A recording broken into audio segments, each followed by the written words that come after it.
Bonjour à tous. Je suis content et surpris de vous voir tous présents sur ce sujet, parce que moi, la raison pour laquelle je le présente, c'est parce qu'il me tient à cœur. Donc comment j'en suis venu à présenter un sujet qui s'appelle développeur sous influence? C'était le titre officiel, je pouvais pas rater la blague, comme si on était sous des substances illicites. Le titre, c'est développeur en influence. Je vais repartir de moi, de mon parcours. Donc, moi, je m'appelle Guillaume Ducadet. J'ai un passif de vétéran codeur, c'est-à-dire que je codais depuis petit. Ça a été on va dire, mon premier métier principal pendant pas mal d'années, de 98 à 2005. En gros, j'ai codé en Java. Et puis, j'ai découvert le conseil, l'expertise, en essayant de garder une main dans le code, mais honnêtement, elle y était de moins en moins. Et puis, petit à petit, je suis passé en coach agile.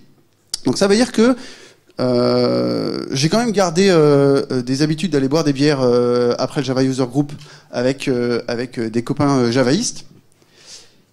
Et quelque chose qui m'a frappé, qui m'a étonné, en fait, moi, je suis passé par le conseil. Donc, j'ai découvert des choses. Et puis, à côté de ces javaïstes qui voyaient que quand même, en gros, j'arrivais encore à comprendre tous les mots. Donc, j'étais encore l'un d'eux, je crois.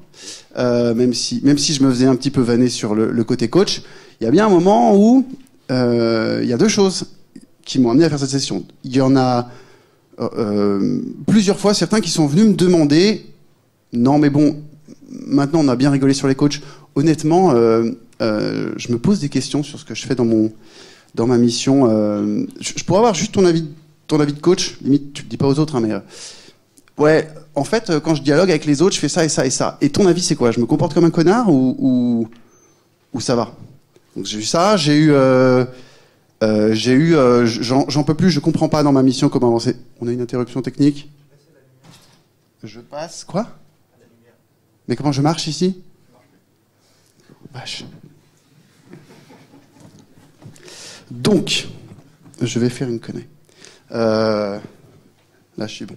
Donc d'autres se demandaient tout simplement, voyaient qu'ils étaient un peu désespérés de ne pas arriver à faire des choses bien, et que même quelquefois ils en arrivaient à se braquer avec leurs collègues, leurs chefs, leurs clients, selon qu'ils soient développeurs en interne ou en externe. Moi, ce qui me touchait, c'était le côté un peu désemparé sur ce sujet. Et puis j'ai eu d'autres tilts surtout, c'est que c'était dans mon pitch de session, quand à la binouse, après, entre codeurs, il y a des moments où on entend que ça trash sévère, en mode « rien n'est jamais possible », les managers voudront jamais, de toute façon, il faut voir comment ils bossent, la méthode, je t'en parle pas. Et en fait, tout d'un coup, on prend un recul et on se dit « mais quand j'entends le degré de négativité dans lequel est la personne, je sens la spirale infernale ». C'est-à-dire qu'une fois qu'on a atteint ce degré de négativité, à moins que ce soit réservé aux copains à la binouse, mais il y a un moment où c'est tellement récurrent qu'on se dit bien non, la personne le porte. Je pense qu'elle doit se comporter pareil en contexte, en tout cas ça doit se voir, et c'est évident que du coup elle doit convaincre personne. Cynisme, des manifestations de gêne ou de mépris, même si c'est pas vu, si c'est pas ressenti comme ça par la personne, et puis sûrement un côté paumé, trash et probablement assez offensif. Et on se dit, effectivement, là, on n'a pas affaire à quelqu'un qui va convaincre. Et c'est malheureux parce que c'est ça qui l'a rendu comme ça. Donc on sent la spirale. Du coup, je me demandais, qu'est-ce que je peux avoir à raconter à Devoxx? Et mon idée, c'est en fait, je pense que c'est ça le sujet pour moi qui est important. Et c'est pour ça que je suis content de voir tout le monde ici, parce que finalement, les discussions entre codeurs, c'est souvent... est-ce que JAX 2.4 quand même ça battrait pas un petit peu les stats qu'on avait avant? Est-ce que JE 4.5 va sortir? Ils sont pas un peu vautrés sur la norme? On cause technique, on cause style de code, on cause framework, on cause pratique. Et le sujet qui est peu couvert et dont me parlent des développeurs, donc avec beaucoup d'interrogations, c'est ouais, mais on code pas tout seul, et finalement comment je fais pour... Il y a des choses qui sont dans mon périmètre, il y a ce que je code, et là j'ai une certaine légitimité et un certain pouvoir dessus, puis il y a tout ce qu'il y a autour, et en fait il faut échanger avec les collègues. Les choix d'archi, les choix de méthodo, et juste comment on fait en fait ces choses-là? Comment je peux influer sur des choses qui sont pas strictement dans mon périmètre, mais dans mon périmètre, dans mon, je sais pas, mon étiquette de rôle? Comment je fais? Donc j'ai commencé à poser des questions autour. J'ai commencé à poser des questions autour, aux gens que je connaissais ou que j'imaginais être influents. J'avais déjà eu des discussions sur ce sujet avec des gens qui n'étaient pas, en tout cas qui étaient plutôt frustrés de leur situation. C'est cette frustration, hein, moi, qui m'amène là, c'est d'adresser ça. Et j'ai supposé avoir la salle pleine que peut-être elle est partagée. Alors juste, je ne vais pas faire un boulot exhaustivement statistique. J'avais eu un certain nombre de discussions et d'échanges avec des gens là-dessus. Et en gros, pour amener à cette session, j'ai dû interviewer une dizaine de personnes, des discussions strictement spécifiques sur ce thème. Moi, ce qui compte, c'est plutôt de vous larguer très très tôt ce que j'en ai entendu et qu'on puisse échanger après. Je vais donc essayer de passer très vite sur le contenu de ma presse. En tout cas, peut-être des fois, je ne serai pas dans les superbes illustrations et narrations d'une belle présentation. Mon sujet, ce serait qu'on arrive à échanger ensuite, que des gens parlent de leur situation, posent des questions, que d'autres leur répondent, etc. Parce que mon sujet, et la presse pourrait s'arrêter là, c'est il faut qu'on en parle. Je pense que c'est important, c'est une patte de métier.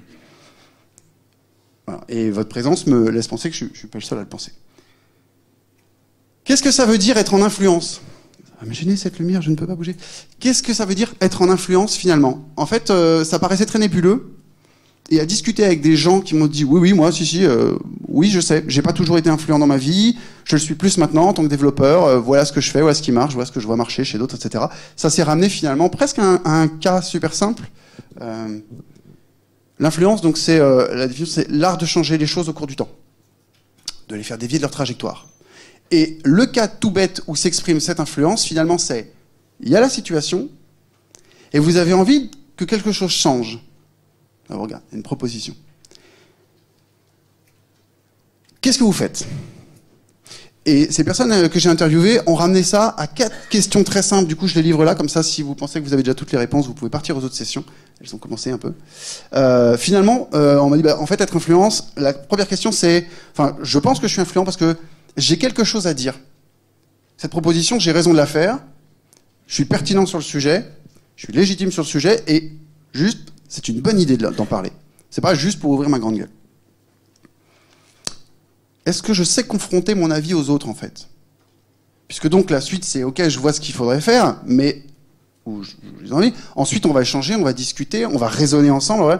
Est-ce que je sais gérer ça, en fait, la discussion, c'est tout con, mais je me doute bien, moi... Quand on a appris à être codeur, on n'a pas tellement eu de cours de communication interpersonnelle, des choses comme ça. En tout cas, c'est pas la première chose sur laquelle on se consacre. Est-ce que je sais auprès de qui, quand et où ouvrir ma grande gueule ? J'ai mon idée. Je ne serais pas gêné d'en parler. Je suis à l'aise avec des situations comme ça.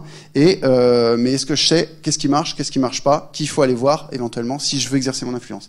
C'est peut-être sur cette seule ligne où en fait les personnes à qui j'ai parlé parlent d'influence proprement dite et de technique d'influence. Sur le reste, elles disent juste, c'est de la compétence pure. Il faut être un bon développeur, c'est-à-dire j'ai de l'expertise, j'ai de la pertinence et je sais ce que je veux et je sais échanger avec les autres. Voilà.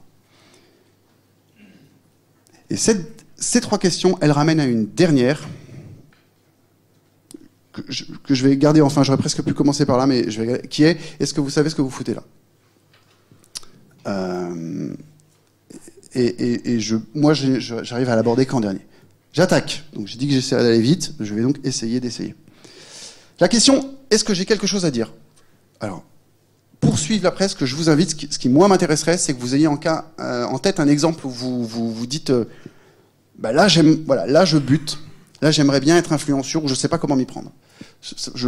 J'imagine que ça va vous aider à suivre et à vous projeter. Donc, la première question que vous pouvez vous poser, c'est c'est quoi votre niveau sur ai-je quelque chose à dire ? Il y a 2 choses, en fait, il y a 2 éléments très très forts que m'ont dit, ça a fait l'unanimité en fait parmi les personnes que j'ai interviewées qui se désignaient comme influentes. C'est est-ce que je parle dans l'intérêt du projet ? Ou alors pour ma pomme. Si je parle pour ma pomme, en fait, c'est pour me faire plaisir que je voudrais cette nouvelle techno. Bon, ok, c'est pour me faire plaisir. Mais ça me rend pas crédible et ça me rend pas influent. Ce qui marche, j'arriverai à influer si je parle dans l'intérêt du projet. Donc il y a une question d'intégrité par rapport au rôle.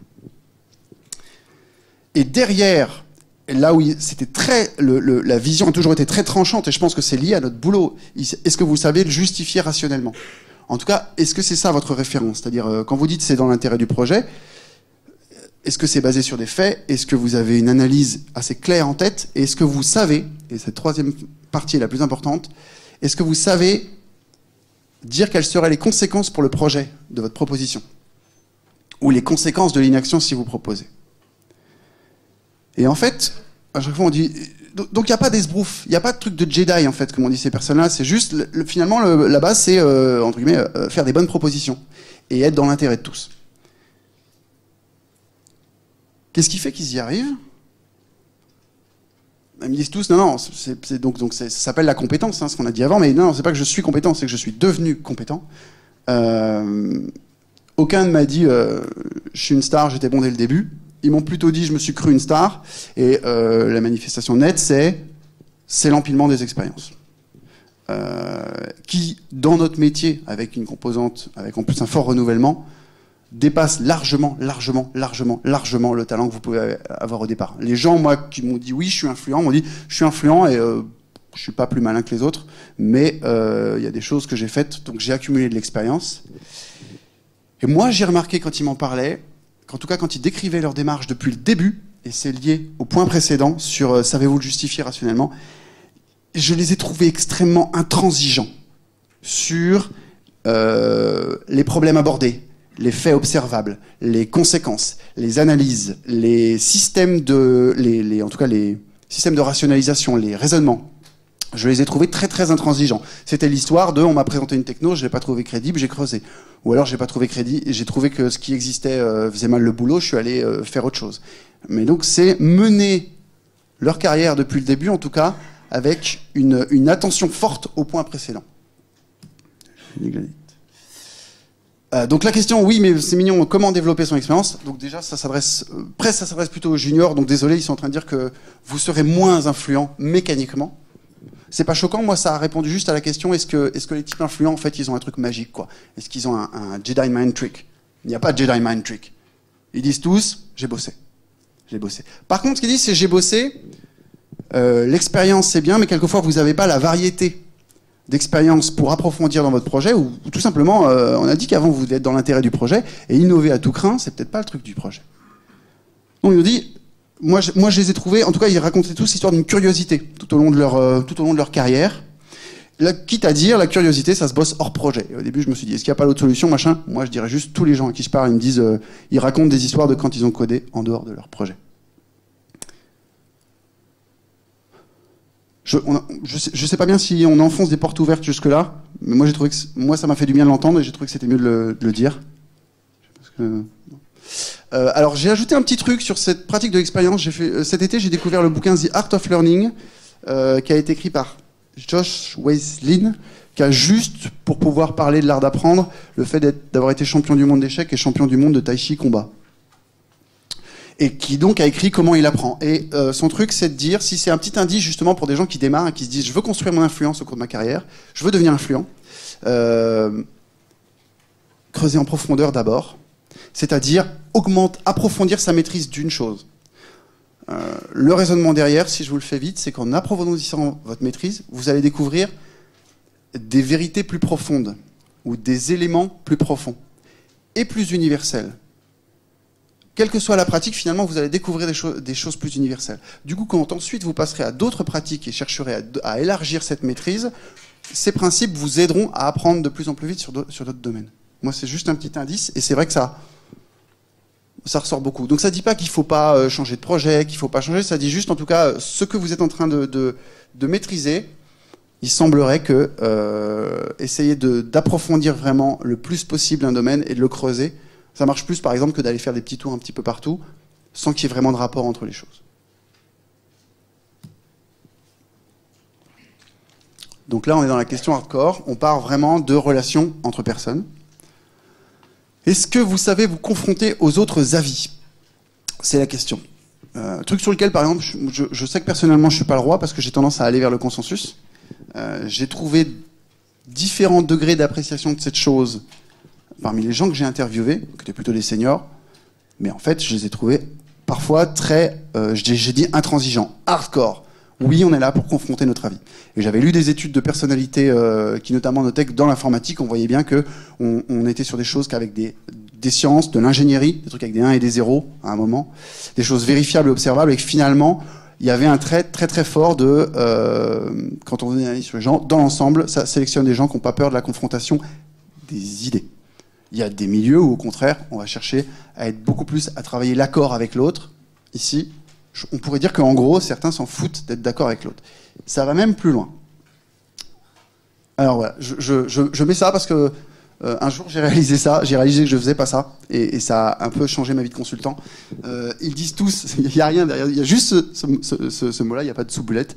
Ça commence par, confrontation avec les autres, dire ce qu'on pense. Tout simplement. Donc peut-être vous n'avez pas une nature d'extraverti, mais si on vous pose la question, ça commencerait par dites ce que vous pensez le plus. Ne tériorisez pas à l'avance les contradictions, les contraintes, les pas d'accord, les machins. Dites ce que vous en pensez. Ce serait ça. J'ai entendu la notion de courage derrière. J'ai entendu si vous le faites pas, vous êtes un baltringue. Et en fait, j'ai pas de conseil pour vous. Je pense que ça se travaille, mais en fait, juste de le réaliser, moi, tout d'un coup, c'est souvent mon check maintenant en tant que consultant. Je me dis attends. Est-ce que je suis vraiment en train de dire le fond de ma pensée? Et souvent, ça donne des trucs beaucoup plus orientés, tranchés, et à la fois plus humbles et plus honnêtes. Et ceci se voit, et ceci est perçu par l'interlocuteur. Parce que ça peut provoquer des prises de risque, mais votre posture, elle est juste, voilà ce que j'en pense. Il y a des règles de diplomatie fondamentales, parce qu'on parle de confrontation. Vous avez vu que le titre, c'est confronter son avis aux gens. C'est pas se confronter aux gens. Si vous n'êtes pas à l'aise avec ça, il y a des règles super bateau. J'ai appelé ça parler du code et ne pas parler des gens. Certains diraient on parle des faits, on parle du produit, mais on dit ce code marche, ne marche pas. La performance, elle est de temps, elle n'est pas de temps. On dit ce code, c'est de la merde. On dit pas t'es une merde. C'est bête, mais quand ça chauffe, et ça vient vite, hein, c'est pas des habitudes. Socialement, on a des habitudes quand même beaucoup plus poussées que ça. On ne m'appelle pas en session. On parle du code et pas des gens. Entraînez-vous. Moi, je trouve pas que ce soit facile, surtout quand le ton monte. Mais ça veut dire que j'ai vu un attachement à cette discipline de pensée et de parole chez les personnes qui se disaient influents. Je pensais à avoir certains qui jouent des mécaniques. Non. Ils en restent toujours à ça. Même s'il y en a, j'en ai vu qui avaient un tel charisme que, ok, ils peuvent embrouiller s'ils veulent. Mais non. À la fin, c'est je veux parler des faits. C'est le lien sur ce qu'on disait au début. Je veux parler des faits, je veux parler des choses. Et surtout, rappelez-vous, si vous attaquez quelqu'un, il va se défendre. C'est pratiquement un réflexe. Donc on n'attaque pas. Et en fait, on ne parle pas des gens. Ça va avec d'autres choses. On ne fait pas de reproches aux gens. C'est tout bête. Ça marche aussi. Je parle toujours de projet. On ne fait pas de thérapie de couple. On ne fait pas de reproches. C'est tout bête. C'est toujours une attaque. Ouais. Juste une remarque là-dessus. Parce que suivant les organisations, il y en a qui ont une appropriation collective du code qui est très forte, et d'autres où les gens sont quasiment propriétaires de leur code, ils ont leur bout de code à eux. Et du coup, parler de leur code, ça devient une insulte par rapport à eux. En fait. Je formule. Il y a des organisations où on a l'appropriation collective du code. D'autres organisations où les gens ont l'habitude de dire que finalement leur code c'est leur bébé, et si on attaque leur code, on les attaque eux. Les réponses que j'ai vues de ces gens-là, c'est ouais, mais à la rigueur, c'est pas votre problème. C'est le mieux que j'ai vu.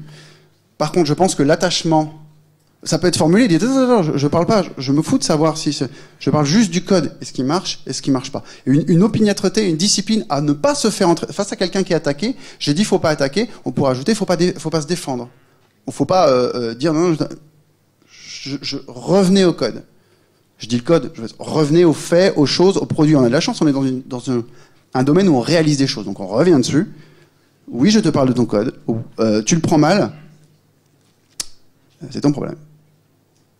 Et j'ai beaucoup vu ça. La différence, c'est quand je dirais que c'est bien, je parle pas de toi, moi. Je me fous. La question, c'est est-ce que ce code est bon? C'est tout. Je suis là pour ça, je t'en parle. Et il y a une phrase de Gerald Weinberg que j'aime bien, qui est sur les analyses de problèmes. Plus on s'approche, plus on se rapproche. Ah, la phrase, pardon, je me suis gouré. Plus on s'approche du coupable et plus on s'éloigne de la solution. Le genre de petite ritournelle super bien qui marche. De coupable, il faut pas noter des gens, il faut noter des coupables. Voilà. Donc ça, c'est des bases de diplomatie. Tout d'un coup, la confrontation devient possible tant qu'on n'est pas en train de confronter les gens, on est juste en train de confronter des analyses, des faits. Voilà. Alors ça pose deux questions. Qu'est-ce que j'ai appris en discutant avec des développeurs qui se disaient influents sur comment tenir leur position. Ce qu'il dit, c'est... donc en gros, est-ce que je dois me montrer opiniâtre et relou? La réponse est simple, c'est à votre appréciation, avec ce qu'on a dit sur l'analyse. Si vous ne voyez pas de faits nouveaux, pourquoi vous changeriez d'avis? Donc c'est encore un exemple d'intégrité. L'intégrité, c'est vous avez la même position, donc il n'y a pas d'éléments nouveaux. Vous dites ce que vous pensez. C'est tout. Vous l'adaptez aux situations, vous dites ce que vous pensez et vous en bougez pas. Vous avez le droit de changer d'avis. Dites ce que vous pensez. L'exemple c'est, et quand c'est le boss qui veut sa réponse, qu'est-ce que vous dites? Et j'ai eu qu'une réponse des gens qui disent influence, moi c'est le bon exemple, c'est est-ce que vous changez d'avis si une personne de haute autorité vous le demande? L'exercice absolu, c'est de pas changer d'avis. Tout simplement. C'est ce qui montrera que au fil du temps, parce que l'influence, on parle d'un phénomène au fil du temps, vous êtes légitime, et on sait que quand vous parlez, c'est parce que vous cherchez derrière, vous cherchez la raison. Vous cherchez la raison. Vous cherchez pas à épater, etc. Je sais pas si... Moi, ça m'a challengé d'entendre des choses comme ça. Savoir avoir tort, parce que j'en ai vu qui étaient réputés pour être hyper opiniâtres, mais en même temps, comment vous gérez le fait d'être contredit? Il y a plein de choses qui peuvent jouer sur la difficulté qu'on a à être contredit. Le test qu'on m'a filé, c'est si jamais quelqu'un en face de vous donne une raison tout à fait valable, contredit votre raisonnement, ou en tout cas l'état de votre raisonnement, combien de temps vous mettez avant de changer d'avis, d'intégrer le fait de passer à l'avis de l'autre? Je trouve que c'est un hyper test, surtout qu'il faut vous imaginer si la discussion a déjà commencé un peu traîner. C'est là que vous allez apprendre à vous gérer. On dit bien que la question est chez vous. Combien de temps vous mettez à changer d'avis? Moi, j'ai un exemple avec un proche. En fait, je me suis amusé à compter que quand on n'est pas de son avis, au hasard, non, on est après le ski, je suis crevé, je n'ai pas envie d'aller faire une belote. Il faut dire les choses au moins 3 fois. À la 4e, elle est entendue. Donc c'est aussi bête que mesurable. Et je l'ai revu, c'est presque mesurable alors, dans le cas de cette personne-là.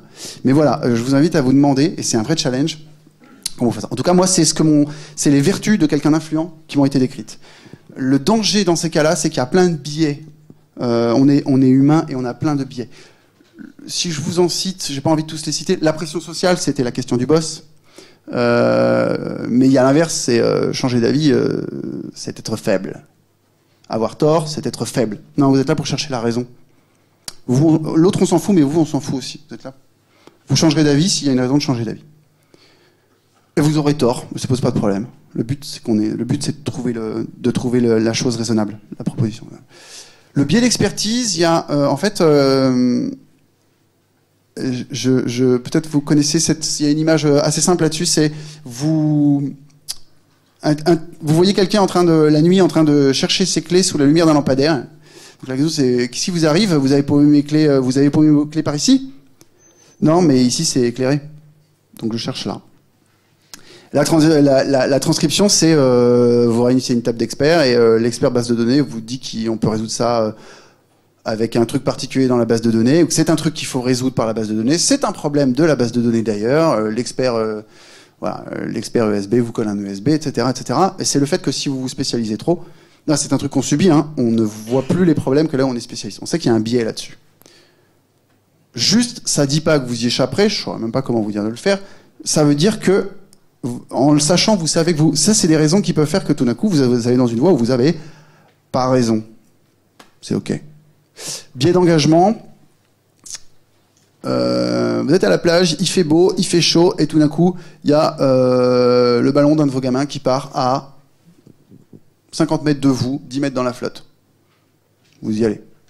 Le temps que vous arriviez, le vent a poussé le ballon 20 mètres plus loin. Rendu là, vous faites 20 mètres de plus. À la fin, vous êtes à 100 mètres de l'eau.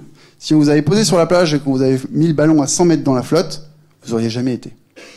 Ça s'appelle le biais d'engagement. Quand vous êtes engagé dans une démarche, dans une solution, il vous est difficile, vous avez une charge émotionnelle dessus, vous vous êtes investi dessus, et on a du mal à lâcher son investissement. Et c'est un truc clé sur les systèmes de prise de décision, la finance, les trucs. Ce que vous avez investi, en fait, on n'en a rien à faire. La question, c'est combien ça va vous coûter et combien ça va vous rapporter. Il n'y a que le futur qui compte. C'est tout bête, mais c'est vraiment pas mécanique. Comment on peut bosser pour avoir tort? pour apprendre à avoir tort. En tout cas, apprendre à dépassionner le machin. Qu'est-ce que j'ai collecté sortir de sa zone de confort régulièrement. Explorer de nouveaux domaines, c'est-à-dire se retrouver à nouveau nul et débutant. Et du coup, prendre de l'humilité. Et du coup, se dire que peut-être que dans le domaine où on se croyait très très bon, on n'est pas si tant que ça, voilà. Apprendre en permanence, c'est la même chose, mais en plus régulier.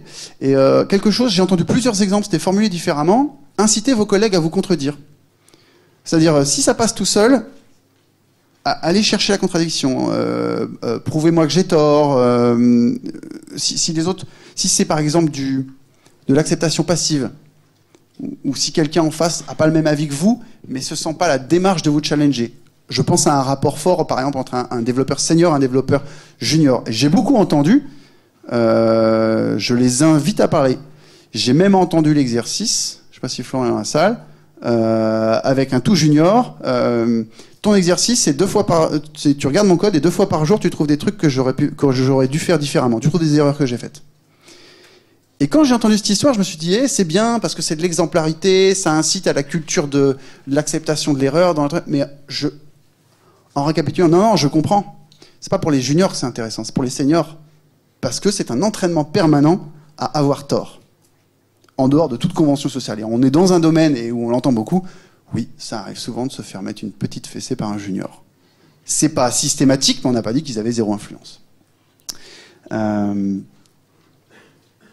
Et moi, sinon, on en est où du timing? Par exemple, j'ai découvert, je sais que des jeux de poker et des choses comme ça marchent très très bien parce que sur ces logiques de prise de décision, logique d'engagement, etc. Enfin, c'est mécanique, quoi. Vous avez misé, remisé, vos chances s'effondrent, vous êtes à la rivière. Wetsin, il donne un café donc le champion d'échecs et de plein de choses. Sur le billet d'engagement, il donnait une notion très simple. Il disait en fait, vous avez conscience d'une certaine force dans votre situation. Prenons une situation d'échec. Tout d'un coup, un mouvement imprévu arrive.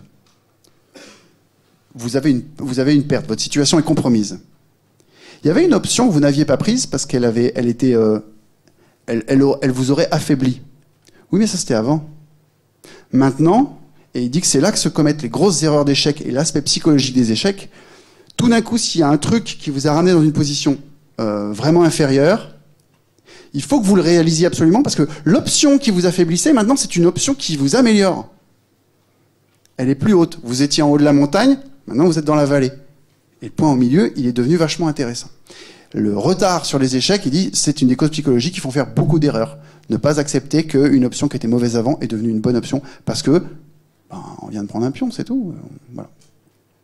Donc ce genre de jeu, en tout cas, je pense, travaille beaucoup là-dessus.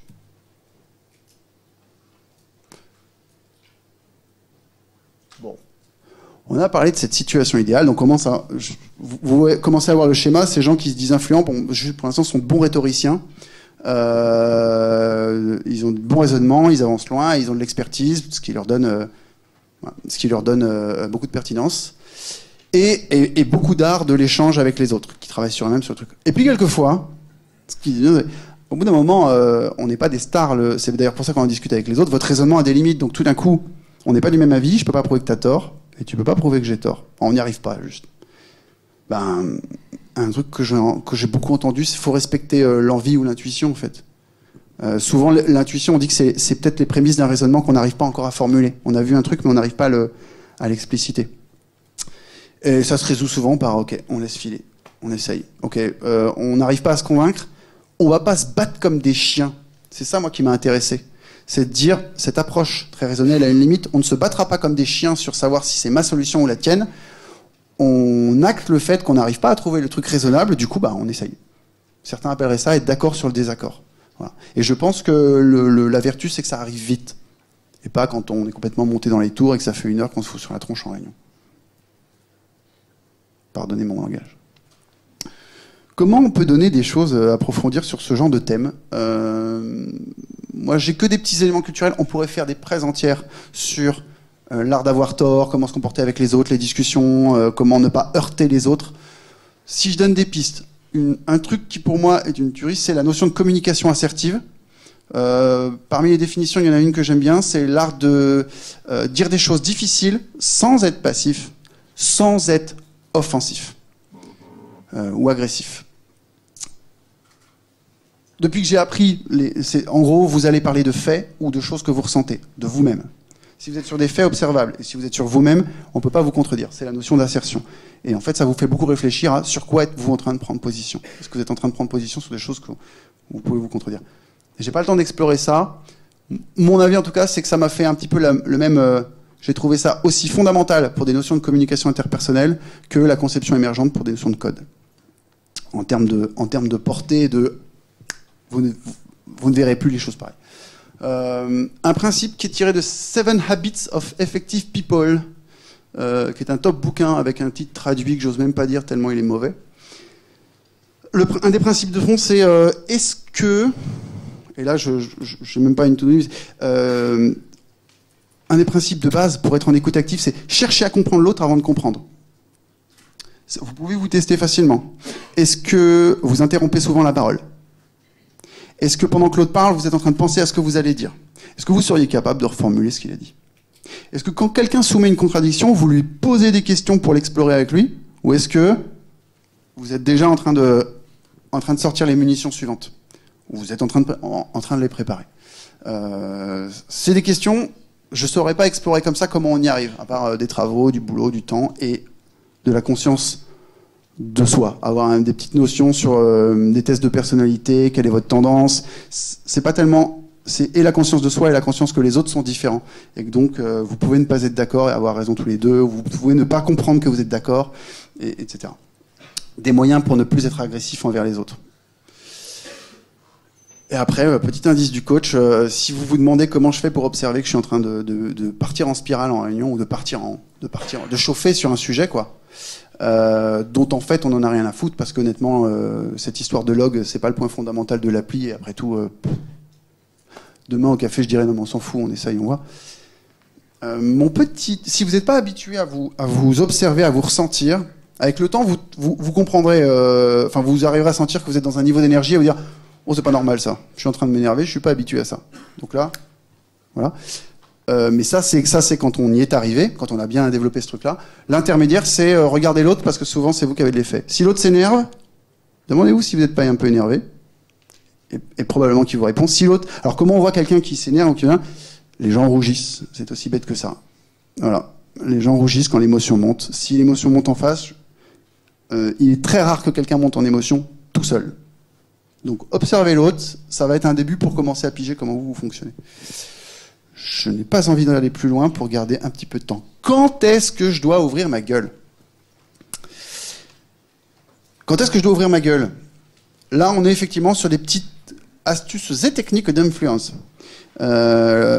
Un petit point que j'ai entendu, peut-être, voilà, de quoi on a parlé. Donc, ce serait bien que vous soyez un expert, que vous ayez vraiment une pratique de l'intégrité très très forte, une discipline de l'intégrité. Vous soyez bon en assertivité, avec une certaine sociabilité pour arriver à aborder les autres, etc., etc., etc. Bon, si c'est vous à la rigueur, vous n'êtes pas là. Je ne vois pas ce que vous foutez ici. Et de toute façon, il y a très peu de chances que vous ayez tout ça. Et la technique toute bête, c'est souvent vous êtes fort sur certains points, pas les autres. Tout Batman à son Robin. J'ai mis ça, mais peut-être c'est vous, Robin. Mais en tout cas, vous allez trouver d'autres personnes qui peuvent vous aider. J'entends dire, je suis allé convaincre le social de l'équipe.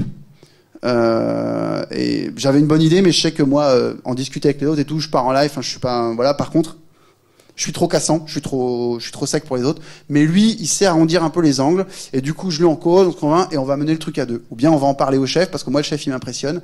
Mais par contre, une fois qu'on me lance sur le sujet, c'est bon, j'arrive à mener le raisonnement. Ou inversement, vous êtes un peu trop vous avez tendance, vous, à arrondir les angles. Vous allez chercher la star, là, mais le gars, mais qui est un peu trop cassant, mais par contre, lui, si on aborde sur des sujets, sur des questions de raisonnement, d'analyse de faits, des choses comme ça, il aura l'expertise qui vous manque. Cherchez un sidekick. Et d'ailleurs, si vous vous demandez si vous devriez ouvrir votre grande gueule, ou votre petite gueule, dans le cas où vous hésitez beaucoup, utilisez les autres, en fait. C'est quelque chose que j'ai beaucoup entendu dans les interviews, que j'entends beaucoup. C'est souvent les autres qui ont amené à prendre conscience des personnes qu'elles étaient légitimes sur un sujet. Donc, dans le doute, demandez. Est-ce que vous devriez en parler? Vous allez bien trouver un ou deux complices, un petit coin de café, un truc comme ça. Comment parle le chef? C'est bête, mais comme j'ai pas su pendant une époque de ma vie, je me dis que ça peut être utile d'en parler. Et puis j'ai appris des trucs. La notion de sponsor, elle est forte. Donc là, vous êtes peut-être dans une organisation, et en tout cas, le fait est que vous allez aborder un sujet où vous pouvez en parler à tous vos collègues développeurs, mais finalement, c'est pas eux qui ont la main pour changer le truc. Ils peuvent vous aider à soutenir l'idée. Le truc, c'est de savoir. Du coup, c'est peut-être pas à eux qu'il faut en parler. Enfin, c'est pas la peine de leur pomper l'air avec ça. C'est un sponsor qu'il faut aller chercher, ou un chef, ou un voilà. Et j'ai eu cette remarque intéressante. Si votre projet est dans les merdes, généralement, vous inquiétez pas, il y a sûrement autour, on a amené des gens qui ont du pouvoir. Donc, reniflez-les, allez en trouver. 3 trucs clés que j'ai notés. Il y a un truc qui se passe que dans les films. C'est l'histoire du gars qui rédige le rapport de la mort, qui finit sur le bureau du grand chef. Et là, le grand chef finit par appeler, je sais pas, un secrétaire ou un sous-fifre et lui dit « C'est qui le petit gars qui a rédigé ça ? Il faut qu'on parle, amenez-le-moi dans mon bureau !» Et là, le type, tout d'un coup, parce qu'il a soumis le rapport du siècle et que son idée a filtré jusqu'au grand chef, il devient un truc. Bon, ça, c'est que dans les films. J'ai jamais entendu cette histoire-là en vrai. En vrai, tout a commencé par un contact oral avec la personne, le sponsor. Donc, quelques règles. Donc, ça commence par... il s'agit d'arriver à être en interaction directe avec la personne. Même s'il y a des audits, des rapports, ça a toujours commencé par d'abord une autorisation. Je me pose des questions, machin. Ouais, bah écoute, fais-moi donc un rapport sur le sujet parce que, ok, tu peux creuser. Mais ça commence par un contact oral. Un point clé, si vous parlez à des gens importants, ils n'ont pas que ça à faire. Et en fait, ce qui marche pas mal, c'est de commencer par la conclusion. Par la conclusion, je te cite pour cette formule super. Ensuite, vous posez la question: est-ce que tu veux que je développe? Écoute, j'ai regardé le code de l'appli machin. En fait, c'est un nightmare. Je pense que les gars vont pas réussir à résorber les bugs si on lâche pas 3 développeurs pendant 3 mois pour faire du désendettement et qu'on n'aura pas la date de mars. Est-ce que tu veux que je développe? Si c'est non, je suis au courant. Si c'est non, je suis au courant. Si c'est oui, c'est oui. Ok, dis-moi ce que tu as vu, dis-moi comment tu l'as compris, dis-moi comment tu es arrivé à 3 développeurs. Vous commencez par la fin, et pareil, quand vous développez, vous lâchez pas tout d'un coup. Je dis ça parce que j'ai vu aussi, on a tendance, quand on n'est pas à l'aise, à vouloir refaire ce fameux raisonnement et à se justifier. Je commence par les faits, puis je te dis mon analyse, puis je te dis ma conclusion pour le projet. Non, partez de la fin. Vous avez affaire à quelqu'un que vous allez voir pour des décisions. C'est la fin qui l'intéresse, et ensuite la question, c'est que la décision soit bien soutenue. Mais la chose la plus rapide, la chose la plus importante, c'est qu'est-ce qu'il faudrait faire. Donc partez de la fin. Et après, petite technique, oui, mais comment je croise les gens importants? Moi, en tant que consultant, j'ai commencé à systématiser un truc qui était au départ des coïncidences, c'est-à-dire croiser la personne à la cafette. Et donc, en fait, je commence à me renseigner, à savoir quand je veux croiser un directeur, un truc comme ça, où est-ce qu'il va prendre sa pause café? Le top, la pause clope. J'ai une dernière mission, j'ai fait tous les directeurs à la pause clope. Moi, j'y allais avec mon café, je fume pas, mais c'est pas grave. Donc à la pause clope. Et ou alors en tournant autour du bureau, et dans ces cas-là, je demande à l'assistante ou à la secrétaire quand est-ce que je pourrais le croiser. Oui, non, c'est juste pour 2 minutes, 30 secondes. Et en fait, elles sont OK, parce que des tas de gens le font. Écoute, il a une réunion de 10 à 11, je pense qu'elle va finir plus tôt. Si tu restes dans le coin, peut-être tu peux le croiser, peut-être tu peux le croiser. Limite, vous l'accompagnerez d'une réunion à une autre. Et là, l'air de rien, je glande autour. Je trouve un truc à faire, je prends le café pas loin, et en fait, je suis en embuscade en train d'attendre le... Et je suis tombé dessus. Je voulais te voir 2 mots sur le projet. Pof. Puis vous lâchez ce que vous avez à lâcher. Est-ce que tu veux que je développe? Voilà. Je parlais de l'accès oral. Il y a un aspect important qui fait d'amener le truc. Est-ce que je peux te parler là comme ça? Ouais, ça va. Ça amène, les techniques de Sioux apparemment pour parler au chef, celles que j'ai pu ramasser. Un point important. L'autre truc qui marche pas, ou alors quand j'en ai entendu des échos, je n'avais que des histoires qui se terminaient mal, c'est de faire des trucs en loose day, c'est-à-dire dans mon coin, pendant une semaine, je développe le super proto de la mort qui montre que la techno elle marche, personne n'est au courant, à la fin je débarque au mec et je dis tada, ça vous calme bande de nazes. Vous dites plus bande de nazes parce que vous avez vu les slides d'avant, mais en fait ce qui marche pas, c'est que les gens sont pas accompagnés dans cette démarche, donc tout d'un coup ils doivent tout rattraper avec vous, ils se sentent pris par surprise, et quelque part vous venez de foutre les pieds dans le plat. Pareil quand vous abordez les chefs. Vous commencez par dire je peux te causer de manière un peu directe là de ce que j'ai vu.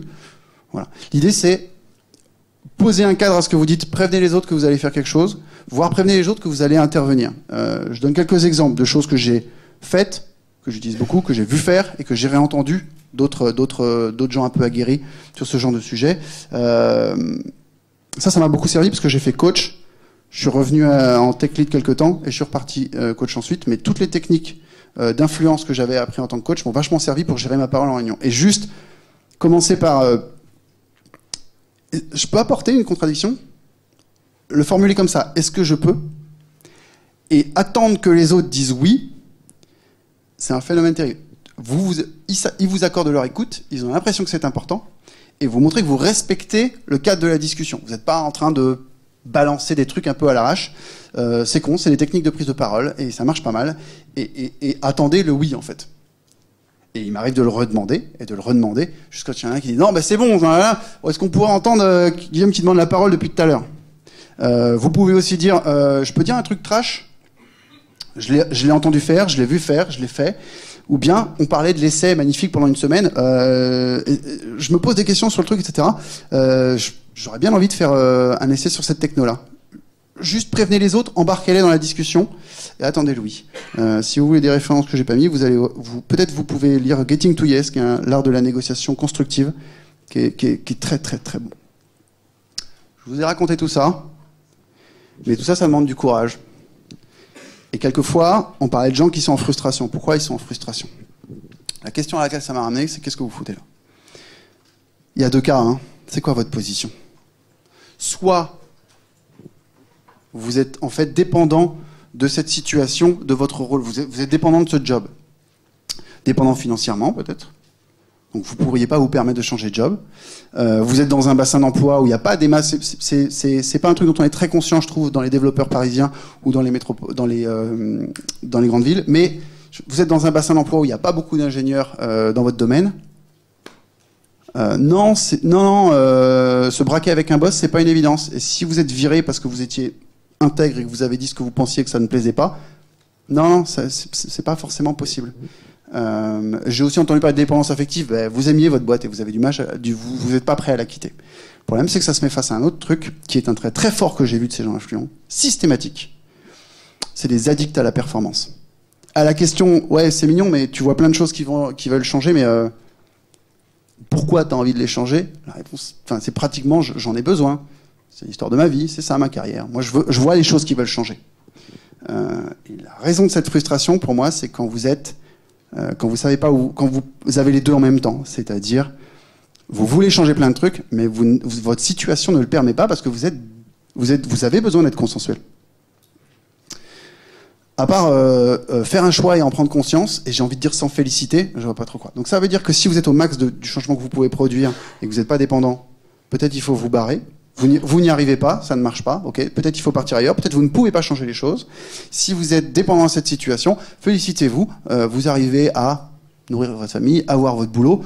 Tant que peut-être ne prenez pas le risque de cramer votre motivation en allant dépenser de l'énergie pour bouger des choses alors que vous n'avez pas les moyens vous n'avez pas les moyens d'être intègre en fait vis-à-vis des choses. Voilà. Peut-être pas de la meilleure manière possible, mais voilà. Des cas de crise, alors le cas de crise classique, il y a je veux rien changer, mais c'est pas le sujet de la conversation. Si vous voulez rien changer, si vous ne parlez pas, c'était baltringue, passons à un autre sujet. Non, le gros trait souvent, c'est qu'on veut vachement changer des choses, et c'est ce que je disais, l'addict à l'amélioration, l'amélio-dépendant, quoi. Je m'en allais bien là-dedans. Donc quelquefois, il s'agit de digérer, de se dire, quand même, on a réussi à changer des trucs. Il faut choisir ses batailles. Je sais pas, moi, c'est une expression que je me redis beaucoup et que j'emploie beaucoup. Choisir ses batailles. Vous pouvez pas être sur tous les fronts. Il y a ce que vous voulez, il y a la situation. Une situation n'évolue pas, vous pouvez pas tout changer du tout au tout. Donc apprenez à savourer vos succès. Et je note que ça existe. Si vous avez aussi conscience ayez conscience. Si vous êtes du genre à tout vouloir changer, vous avez sûrement un point de rupture. Ou si les choses ne changent pas, vous serez au bout de votre énergie à changer les choses. Énergie intellectuelle, motivation, et puis juste parce que c'est votre nature d'améliorer les choses. Et ça nous ramène au truc précédent.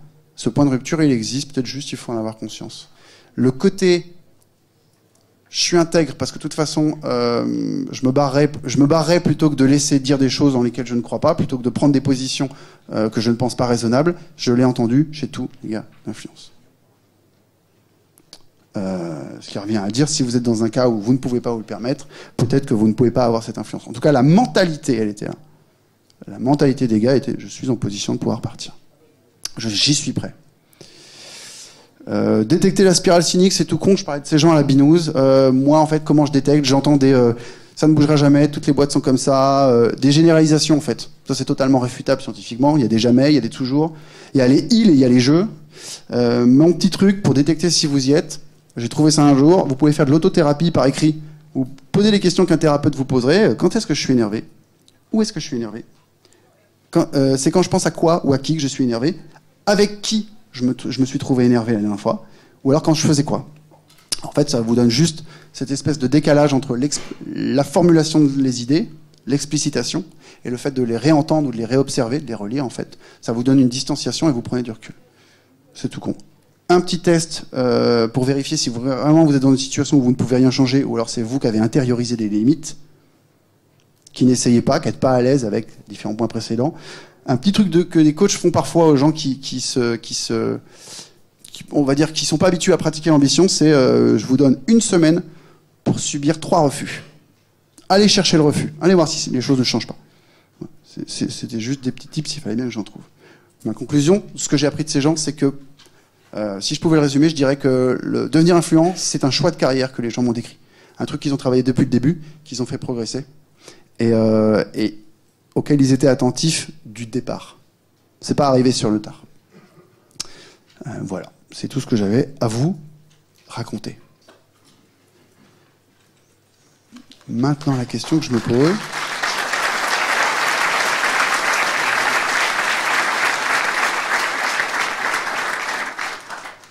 Voilà, j'ai pas été rapide. 3 minutes, j'aimerais bien juste une situation hardcore où quelqu'un puisse me dire soit quelque chose qu'il a appris, soit un truc où il n'a pas vu comment il pourrait s'en sortir. Et voilà. Hop, c'est gagné. C'est monsieur qui est le premier. J'ai juste un petit truc à dire par rapport au biais d'influence. Donc tu dis que ça marche pour nous, mais je trouve que ça marche encore plus pour tout ce qui est au niveau des chefs où ils ont pris des décisions qu'ils n'avaient pas forcément, toutes les cartes en main.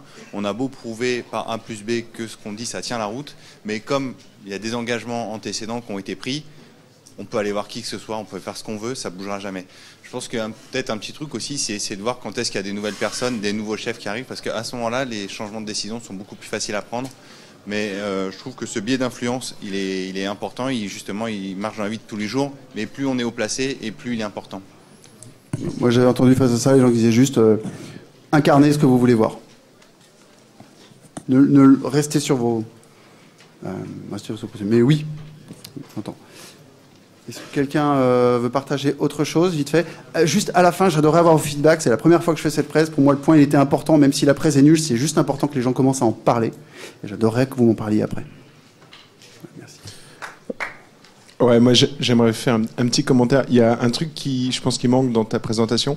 C'est le point qui est super important pour convaincre les gens. C'est tous les faits, tous les analyses, tous les trucs. Et ce qui est super essentiel, c'est de demander de quoi tu as besoin pour que je puisse te convaincre. Et ça, pour moi, c'est vraiment essentiel pour faire avancer la discussion dans le bon sens. De quoi tu as besoin pour que je puisse te convaincre? Ouais, top. Et on est over. Merci de votre attention.